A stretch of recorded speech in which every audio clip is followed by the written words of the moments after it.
নলবাৰী জিলাৰ ক্ষুদ্ৰ 541 নম্বৰ ক্ষুদ্ৰ কুলহাটী প্ৰাথমিক বিদ্যালয়ৰ হীৰক জয়ন্তী আৰু প্ৰাক্তন ছাত্ৰ-ছাত্ৰী সমাৰোহৰ মুকলি সভাত অংশগ্ৰহণ কৰে অৰণ্য মানৱ যাদৱ পায়েং আৰু নিউজ লাইভৰ কাৰ্যবাহী সম্পাদক নন্দন প্ৰতিম শৰ্মা বৰদলৈয়ে। পদ্মশ্ৰী যাদৱ পায়েঙে সেউজীয়া ভাৰত আৰু সেউজীয়া পৃথিৱীৰ বাবে জনসাধাৰণক সংকল্প ল'বলৈ আহ্বান জনায়। লগতে জলবায়ু পৰিৱৰ্তনৰ ওপৰতো তেওঁ বক্তব্য ৰাখে। আনহাতে বিশিষ্ট অতিথি হিচাপে অংশগ্ৰহণ কৰি নিউজ লাইভৰ কাৰ্যবাহী সম্পাদক নন্দন প্ৰতিম শৰ্মা বৰদলৈয়ে কয়, বৰ্তমান স্কুলৰ পৰিৱেশ গাঁৱত পোৱা যায়। গাঁও অঞ্চলত কৃত্ৰিমতা নাথাকে। তেওঁ কয় যে প্ৰাথমিক বিদ্যালয়ে হ'ল জীৱনৰ আদিপাঠ গ্ৰহণ কৰা প্ৰথম জ্ঞানৰ মন্দিৰ।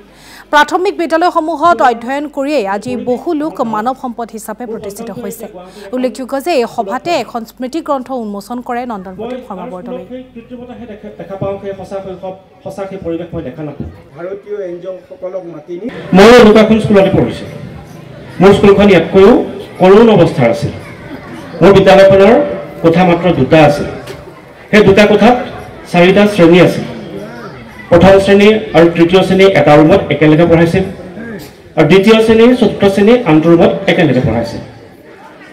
ইয়াৰ ফলত কি হৈছিল, চতুৰ্থ শ্ৰেণীৰ পঢ়া আমি প্ৰথম শ্ৰেণীৰ ল'ৰা ছোৱালীখিনিয়ে শুনিব লাগে, আমাৰ পঢ়া তেওঁলোকে শুনিব লাগে, একেটাই কথা।